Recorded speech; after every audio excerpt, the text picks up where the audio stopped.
Very good morning to everyone. मैं विनोद राजपूत आपका अपने परिवार एलिट ज्ञान पर बहुत बहुत स्वागत करता हूं। आज हम साइंस के मोस्ट इम्पोर्टेंट क्वेश्चंस डिस्कस करेंगे आरआरबी ग्रुप डी के लिए।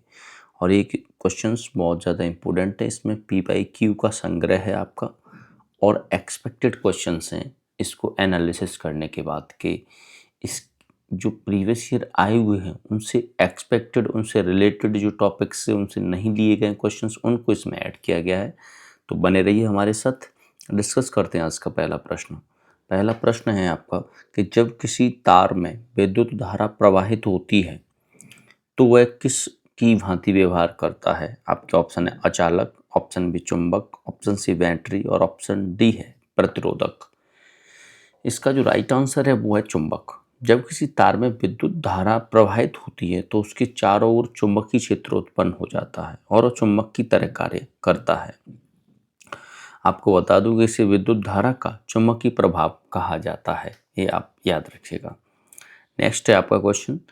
नेक्स्ट है कि चुंबकीय क्षेत्र जो मैग्नेटिक फील्ड है कैसी भौतिक राशि है। आपके ऑप्शन है अदिश राशि है, ऑप्शन बी सदिश राशि है, ऑप्शन सी है मूल राशि है और ऑप्शन डी है कि मात्रक विहीन राशि है। इसका जो राइट आंसर है वो है कि जो मैग्नेटिक फील्ड होता है वो एक सदिश राशि है।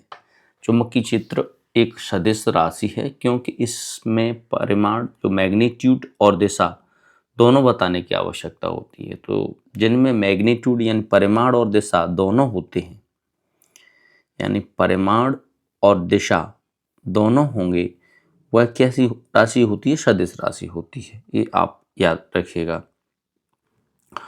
नेक्स्ट क्वेश्चन पर चलते हैं। नेक्स्ट है आपका कि चुंबकीय क्षेत्र का एसआई मात्रक क्या है। आपके ऑप्शन है gauss, option B weber, option C tesla और ऑप्शन डी है वोल्ट। इसका जो राइट आंसर है वो है टेस्ला। चुंबकीय क्षेत्र का एसआई मात्रक टेस्ला होता है। चुंबकीय क्षेत्र का अगर सीजीएस मात्रक पूछा जाए तो गॉस होता है, याद रखिएगा। तो सीजीएस मात्रक क्या है, सीजीएस मात्रक है गॉस और एसआई मात्रक है टेस्ला, याद रखिएगा। नेक्स्ट क्वेश्चन है 1 टेस्ला कितने गॉस के बराबर होता है। आपके ऑप्शन है 100 gauss, option B 1000 gauss, option C है 10,000 गॉस और ऑप्शन डी है 1,00,000 गॉस। इसका राइट आंसर है वो है 10,000 गॉस, यानी 1 टेस्ला इक्वल टू 10,000 गॉस। ये याद रखिएगा, ये टेस्ला और गॉस के बीच संबंध है। नेक्स्ट क्वेश्चन आपका कि सर्वप्रथम किस वैज्ञानिक ने अपने प्रयोग से दर्शाया कि लाभ धारावाही तार के चारों ओर चुंबकीय क्षेत्र होता है। आपके ऑप्शन है माइकल फैराडे ने, ऑप्शन बी ऑस्टेड ने, ऑप्शन सी है मैक्सवेल और ऑप्शन डी है फ्लेमिंग। इसका राइट आंसर है वो है ऑस्टेड ने। ऑस्टेड ने ये दर्शाया, ये बताया कि तार में धारा प्रभावित की जाती है तो उसके पास रखी चुंबकीय सुई में विक्षेप या डिफ्लेक्शन उत्पन्न होता है, याद रखें। नेक्स्ट आप घोड़े के पैर जो हॉर्स शूज के आकार के चुंबक को क्या कहा जाता है। आपके ऑप्शन है बार मैग्नेट, ऑप्शन बी है रिंग मैग्नेट, ऑप्शन सी है हॉर्स शू मैग्नेट और ऑप्शन डी है डिस्क मैग्नेट। इसका राइट आंसर वो है कि हॉर्स जैसे आकार के चुंबक को हॉर्स शू मैग्नेट कहा जाता है। इसकी आकृति घोड़े की नाल या पैर जैसी होती है, इसलिए इसे हॉर्स शू मैग्नेट कहा जाता है।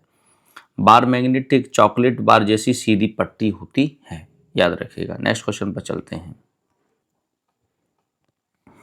नेक्स्ट है आपका चुंबक के बाहर चुंबकीय क्षेत्र रेखाओं की दिशा क्या होती है। आपके ऑप्शन है दक्षिणी ध्रुव से, उत्तरी ध्रुव से, ऑप्शन सी है केंद्र से बाहर की ओर और ऑप्शन डी ये वृत्ताकार होती है और कोई निश्चित ध्रुव नहीं होता। इसका जो राइट आंसर है आपका वो है आपका उत्तरी ध्रुव। ये मिसप्रिंट है, थोड़ा सा याद रखिएगा, यहाँ पर उत्तरी ध्रुव है, उत्तरी ध्रुव। तो उत्तरी ध्रुव से दक्षिणी ध्रुव की ओर चुंबक के बाहर चुंबकीय क्षेत्र रेखाएं उत्तरी ध्रुव नॉर्थ पोल से निकलती हैं और दक्षिणी ध्रुव में प्रवेश करती हैं। अंदर इनकी दिशा विपरीत होती है, याद रखिएगा। नेक्स्ट है आपका छड़ चुंबक जो बार मैग्नेट के अंदर चुंबकीय क्षेत्र रेखाओं की दिशा क्या होती है। आपके ऑप्शन है उत्तरी ध्रुवों पर, ऑप्शन में ध्रुवों के लंबवत, ऑप्शन दक्षिणी ध्रुव से, ऑप्शन डी है के अंदर कोई क्षेत्र रेखा नहीं होती। इसका राइट आंसर है वो दक्षिणी ध्रुव से। जब क्षण चुंबक जो बार मैग्नेट है वो चुंबक के अंदर चुंबकीय क्षेत्र रेखाएं बंद वक्र पूरा करते हुए दक्षिणी ध्रुव से उत्तरी ध्रुव की ओर जाते हैं, ये आप याद रखें। और ये ALP में आया हुआ प्रश्न है। नेक्स्ट है आपका कि चुंबकीय क्षेत्र रेखाओं के गुण के संदर्भ में कौन सा कथन गलत है। आपके ऑप्शन है ये बंद वक्र जो क्लोज्ड कर्व बनाती है, ऑप्शन बी है, ऑप्शन सी है दो चुंबकीय रेखाएं एक दूसरे को काट सकती हैं, ऑप्शन डी ये काल्पनिक रेखाएं होती हैं। ऑप्शन बी मिसिंग है और इसका जो राइट आंसर है आपका कि दो चुंबकीय रेखाएं एक दूसरे को काट सकती हैं, ये इसका संदर्भ है। चुंबकीय क्षेत्र रेखाओं का घनत्व चुंबकीय क्षेत्र की प्रबलता को दर्शाता है, ये और आप याद रखिएगा।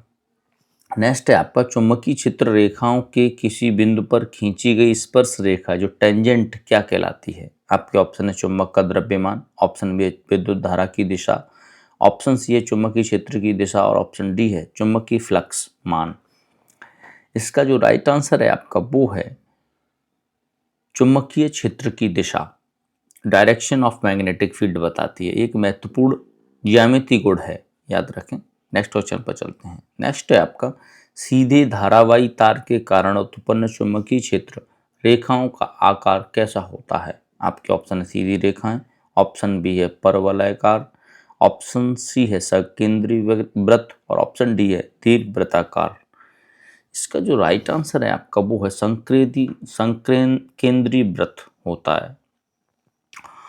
जैसे जैसे तार से दूरी बढ़ती है वृत्तों का आकार बढ़ता जाता है, ये इसका नियम है। नेक्स्ट है सीधे धारावाही तार के चारों ओर चुंबकीय क्षेत्र की दिशा ज्ञात करने के लिए किस नियम का उपयोग किया जाता है। आपके ऑप्शन है फ्लेमिंग का बाएं हाथ का नियम, ऑप्शन बी है right hand thumb rule, option C है फैराडे का नियम, ऑप्शन डी है फ्लेमिंग का दाएं हाथ का नियम। इसका जो राइट आंसर है वो है कि राइट हैंड थंब रूल सीधे धारावाही तारों के प्रयोग के लिए किया जाता है।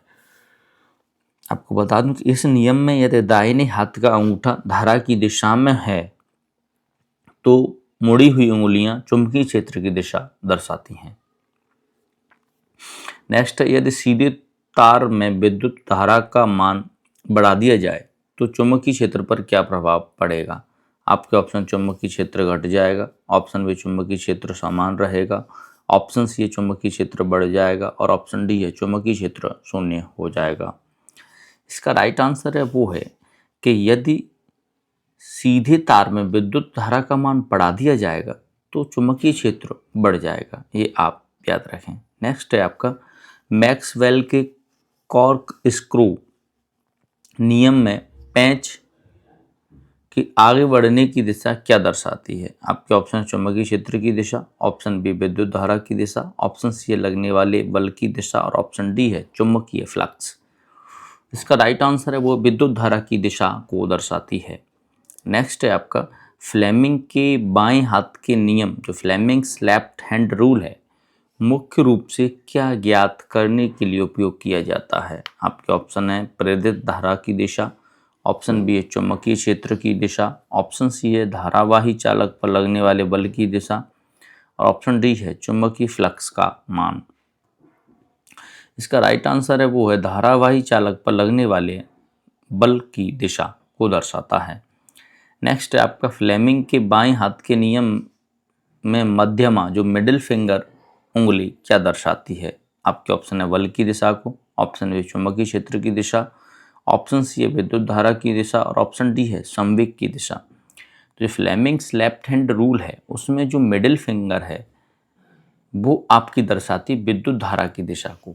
यह एक इलेक्ट्रिक मोटर के कार्य सिद्धांत को समझने के लिए बहुत ही आवश्यक है। नेक्स्ट है फ्लेमिंग के बाएं हाथ के नियम में अंगूठा और मध्यमा के बीच कौन सा कोण होता है। आपके ऑप्शन है 0 degree, option B 45, option C है 90 और ऑप्शन डी है 180 डिग्री। इसका राइट आंसर है वो 90 डिग्री का कोण होता है थंब और मिडिल फिंगर के बीच, ये आप याद रखिएगा।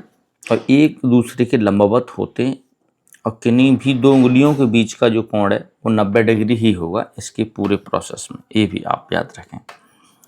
नेक्स्ट है, जब किसी धारावाही चालक को चुंबकीय क्षेत्र में रखा जाता है तो उस पर बल क्यों लगता है? आपके ऑप्शन है क्योंकि तार का द्रव्यमान बढ़ जाता है, ऑप्शन बी है बाहरी चुंबकीय क्षेत्र और तार के चुंबकीय क्षेत्र के बीच अंतःक्रिया के कारण, ऑप्शन सी है क्योंकि तार में प्रतिरोध शून्य हो जाता है, ऑप्शन डी है क्योंकि फैराडे का नियम ऐसा कहता है। इसका जो राइट आंसर है वो है आपका ऑप्शन नंबर बी, यानी बाहरी चुंबकीय क्षेत्र और तार के चुंबकीय क्षेत्र के बीच अंतःक्रिया के कारण ऐसा होता है।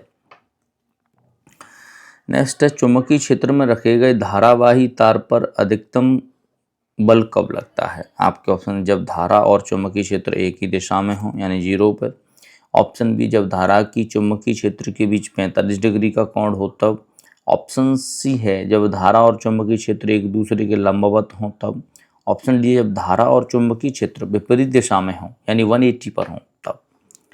इसका राइट आंसर है कि चुंबकीय क्षेत्र में धाराई तार पर अधिकतम बल तब लगेगा जब धारा और चुंबकीय क्षेत्र एक दूसरे के लंबवत होंगे तब। नेक्स्ट है आपका, यदि किसी क्षेत्र में चुंबकीय क्षेत्र रेखाएं बहुत पास पास हैं, डेंसर हैं, तो ये क्या दर्शाता है? आपके ऑप्शन है कमजोर चुंबकीय क्षेत्र को, ऑप्शन बी शून्य चुंबकीय क्षेत्र को, ऑप्शन सी है प्रबल यानी स्ट्रॉन्ग चुंबकीय क्षेत्र को, और ऑप्शन डी अस्थिर चुंबकीय क्षेत्र को। इसका जो राइट आंसर है आपका वो है ये प्रबल चुंबकीय क्षेत्र को यानी स्ट्रॉन्ग चुंबकीय मैग्नेटिक फील्ड को दर्शाता है जब रेखाएं बहुत पास पास हैं। आपको बता दूं चुंबक के ध्रुवों के पास रेखाएं सबसे सघन होती हैं, ये और याद रखिएगा। नेक्स्ट है आपका, लोहे के बुरादे जो आयरन फिलिंग्स को जब किसी छड़ चुंबक के चारों ओर छिड़का जाता है तो वे एक विशिष्ट पैटर्न बना लेते हैं। यह पैटर्न किसे दर्शाता है? आपके ऑप्शन है विद्युत क्षेत्र रेखाओं को, ऑप्शन बी चुंबकीय क्षेत्र रेखाओं को, ऑप्शन सी है गुरुत्वाकर्षण बल को, ऑप्शन डी है लोहे के घनत्व को। इसका राइट आंसर है आपका वो है कि चुंबकीय क्षेत्र रेखाओं को दर्शाते हैं, वो छिड़का हुआ जो लोहे का बुरादा होता है वो।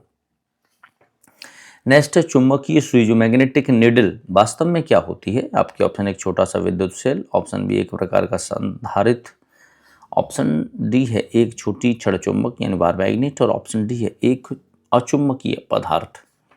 इसका राइट आंसर है वो एक छोटी छड़ चुंबक होती है, ये आप याद रखिएगा।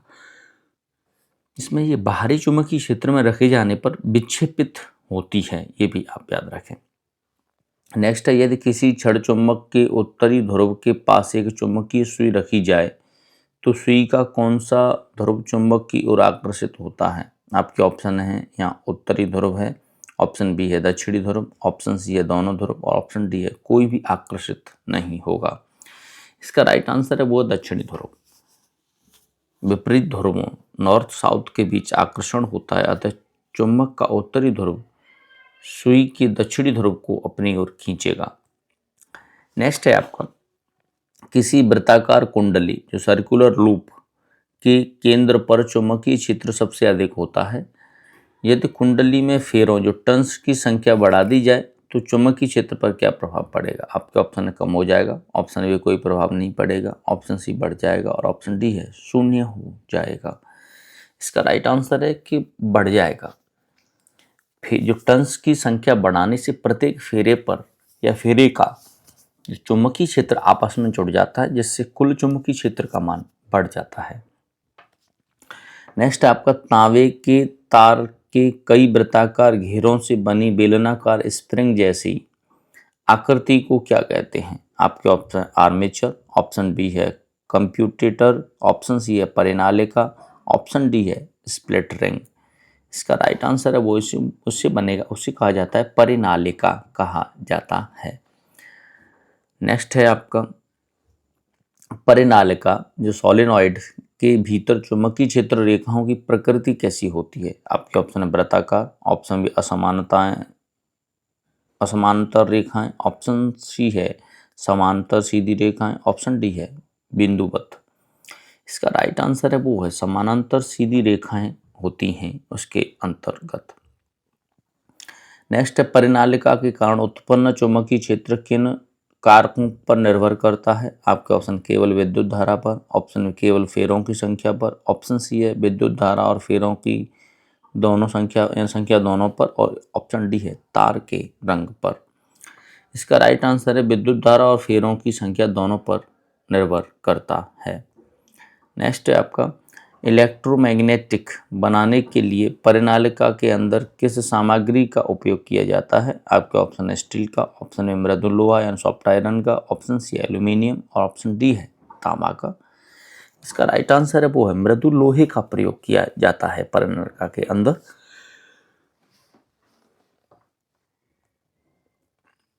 नेक्स्ट है किसी धारावाही कुंडली के सिरे पर क्लॉक रूल के अनुसार यदि धारा वामाव्रत यानी एंटी क्लॉकवाइज दिशा में बह रही हो तो वह सिरा किस ध्रुव की ओर कार्य करेगा? ऑप्शन ए है दक्षिणी ध्रुव, ऑप्शन बी है उत्तरी ध्रुव, ऑप्शन सी है उदासीन ध्रुव और ऑप्शन डी है इनमें से कोई नहीं। इसका राइट आंसर है उत्तरी ध्रुव। क्लॉक रूल के अनुसार यदि किसी सिरे से देखने पर धारा एंटी क्लॉकवाइज बहती दिखे तो वह नॉर्थ पोल होता है यानी उत्तरी ध्रुव होगा, और यदि धारा क्लॉकवाइज है तो वो साउथ पोल होगा यानी दक्षिणी ध्रुव होगा। ये याद रखिएगा कि क्लॉकवाइज के लिए दक्षिणी ध्रुव और एंटी क्लॉकवाइज के लिए उत्तरी ध्रुव होता है, याद रखें। नेक्स्ट है जंगल या अनजान जगह पर दिशा ज्ञात करने के लिए किस उपकरण का प्रयोग किया जाता है? आपके ऑप्शन है voltmeter, option B ammeter, option C galvanometer, option D है मैग्नेटिक कंपास यानी चुंबकीय दिक्सूचक। इसका राइट आंसर है वो है मैग्नेटिक कंपास का ही प्रयोग किया जाता है जंगल या अनजान जगह पर फंस जाने से दिशा का ज्ञात करने के लिए। नेक्स्ट है आपका हमारी पृथ्वी एक विशाल चुंबक की भांति व्यवहार करती है। पृथ्वी का चुंबकीय दक्षिणी ध्रुव जो मैग्नेटिक साउथ पोल भौगोलिक रूप से किस दिशा के समीप स्थित है? आपके ऑप्शन है भौगोलिक दक्षिणी ध्रुव, ऑप्शन है भौगोलिक पूर्वी ध्रुव, ऑप्शन सी है भौगोलिक और ऑप्शन डी है विषुवत रेखा। इसका राइट आंसर है वो भौगोलिक है। पृथ्वी का जो मैग्नेटिक साउथ पोल उसके जियोग्राफिकल नॉर्थ पोल यानी भौगोलिक उत्तर के पास स्थित होता है, इसलिए कंपास को नॉर्थ पोल उस दिशा का भौगोलिक उत्तर में आकर्षित होता है। एक अत्यंत महत्वपूर्ण और अक्सर भ्रमित करने वाली अवधारणा है। नेक्स्ट है कंपास सुई का लाल सिरा जो उत्तरी ध्रुव हमेशा भौगोलिक उत्तर की ओर क्यों संकेत करता है? क्योंकि कंपास का और ऑप्शन डी है लाल रंग। इसका राइट आंसर है वो है क्योंकि कंपास का उत्तरी ध्रुव होता है इसलिए लाल सिरा उस पर दिखता है।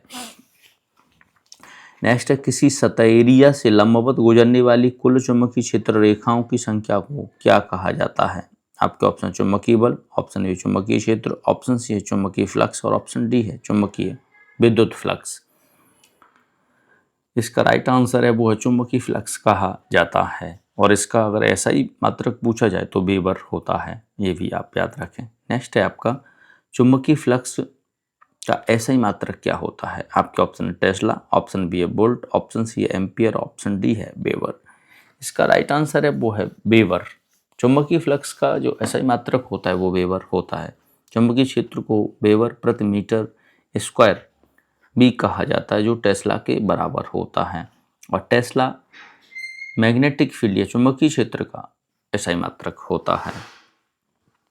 नेक्स्ट है आपका जब किसी चुंबक और कुंडली कॉइल के बीच सापेक्ष गति जो रिलेटिव मोशन होती है तो कुंडली में विद्युत धारा उत्पन्न हो जाती है, इस घटना को क्या कहते हैं? आपके ऑप्शन है विद्युत धारा का ऊष्मीय प्रभाव, ऑप्शन बी विद्युत धारा का रासायनिक प्रभाव, ऑप्शन सी विद्युत चुंबकीय प्रेरण यानी इलेक्ट्रोमैग्नेटिक इंडक्शन, और ऑप्शन डी है ओम का नियम। इसका राइट आंसर है वो है विद्युत चुंबकीय प्रेरण कहा जाता है इसे। नेक्स्ट है विद्युत चुंबकीय प्रेरण जो इलेक्ट्रोमैग्नेटिक इंडक्शन की खोज किस वैज्ञानिक ने की थी? आपके ऑप्शन है Oersted, option B Michael Faraday, option C Albert Einstein और ऑप्शन डी है मैक्सवेल ने की थी। इसका राइट आंसर है वो है माइकल फैराडे ने किया था विद्युत चुंबकीय प्रेरण की खोज। नेक्स्ट है आपका विद्युत चुंबकीय प्रेरण के दौरान उत्पन्न होने वाले बल जो करंट को प्रवाहित कराता है को क्या कहा जाता है? आपके ऑप्शन है गुरुत्वाकर्षण बल, ऑप्शन बी है इलेक्ट्रोमोटिव फोर्स, ऑप्शन सी है घर्षण बल, ऑप्शन डी है सेंट्रीपेटल फोर्स। इसका राइट आंसर है वो है इलेक्ट्रोमोटिव फोर्स उसे कहा जाता है। नेक्स्ट है प्रेरित विद्युत धारा जो इंड्यूस्ड करंट की दिशा भारत की दिशा ज्ञात करने के लिए किस नियम का उपयोग किया जाता है? आपके ऑप्शन फ्लेमिंग का बाएं हाथ का नियम, option B right hand thumb rule, option C है फ्लेमिंग के दाएं हाथ का नियम और ऑप्शन डी है क्लॉक रूल। इसका राइट आंसर है वो है फ्लेमिंग के दाएं हाथ के नियम का प्रयोग किया जाता है। नेक्स्ट है आपका फ्लेमिंग के दाएं हाथ के नियम में मध्यमा जो मिडिल फिंगर उंगली क्या दर्शाती है? आपके ऑप्शन है बल गति की दिशा, बल या गति की दिशा, ऑप्शन ये चुंबकीय क्षेत्र की दिशा, ऑप्शन सी है प्रेरित विद्युत धारा जो इंड्यूस्ड करंट की दिशा, ऑप्शन डी है चुंबकीय फ्लक्स। इसका जो राइट आंसर है वो है प्रेरित विद्युत धारा की दिशा को दर्शाती है मिडिल फिंगर। नेक्स्ट आपका निम्नलिखित में से कौन सा उपकरण विद्युत ऊर्जा को यांत्रिक ऊर्जा में बदलता है? आपके ऑप्शन है electric generator, option B electric motor, option C galvanometer, option D है ट्रांसफार्मर। विद्युत को यांत्रिक में कौन बदलता है? इसका राइट आंसर है वो इलेक्ट्रिक मोटर है जो विद्युत को यांत्रिक ऊर्जा में बदल देता है। जैसे पंखे, कूलर और वॉशिंग मशीन में मोटर का ही उपयोग किया जाता है। नेक्स्ट है इलेक्ट्रिक जनरेटर का मुख्य कार्य क्या है? इसका ऑप्शन है विद्युत ऊर्जा को यांत्रिक में बदलना, ऑप्शन यांत्रिक को विद्युत ऊर्जा में बदलना, ऑप्शन वोल्टेज को कम करना, ऑप्शन एसी को डीसी में बदलना। इसका राइट आंसर है कि यांत्रिक ऊर्जा को विद्युत ऊर्जा में बदलेगा जनरेटर, ये आप याद रखिएगा।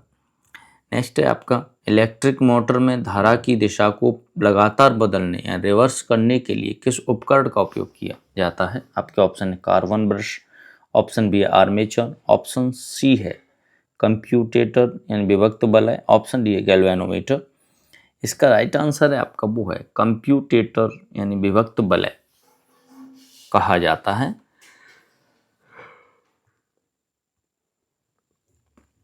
नेक्स्ट है आपका इलेक्ट्रिक मोटर के अंदर घूमने वाली आयताकार कुंडली जो रेक्टेंगुलर कॉइल को क्या कहा जाता है? आपका ऑप्शन है commutator, option B brush, option C armature, option D है स्टेटर। इसका राइट आंसर है आर्मेचर। मोटर के अंदर मौजूद तांबे के तार की आयताकार कुंडली जो चुंबकीय क्षेत्र में घूमती है उसे आर्मेचर कहा जाता है। इसी पर फ्लेमिंग के बाएं हाथ के नियम के अनुसार बल लगता है।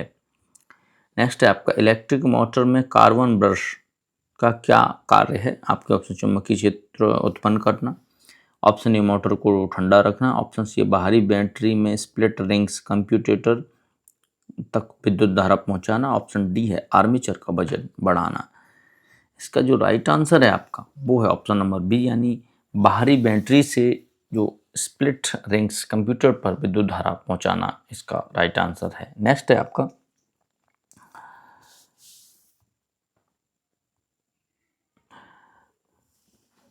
तो वीडियो देखने के लिए बहुत बहुत थैंक यू। अगर वीडियो पसंद आए तो एक लाइक, शेयर और चैनल को प्लीज़ सब्सक्राइब करें। आपका एक सब्सक्राइब, एक लाइक हमें काफ़ी मोटिवेट करता है आगे कुछ और डिफरेंट करने का, कुछ बेहतर करने का। आपके लिए बता दूँ कि अगर आप इन क्वेश्चंस का पीडीएफ चाहते हैं तो पीडीएफ का लिंक इस वीडियो के डिस्क्रिप्शन में मिल जाएगा। बाकी पीडीएफ के लिए आप हमारा Telegram channel total GK dose को फॉलो कर सकते हैं और वहाँ से ज्वाइन करके आप डेली करंट अफेयर, साइंस के मोस्ट इम्पोर्टेंट एमसीक्यू इन सब को प्राप्त कर सकते हैं। अपना प्यार बनाए रखें एलिट ज्ञान के साथ। थैंक यू, धन्यवाद।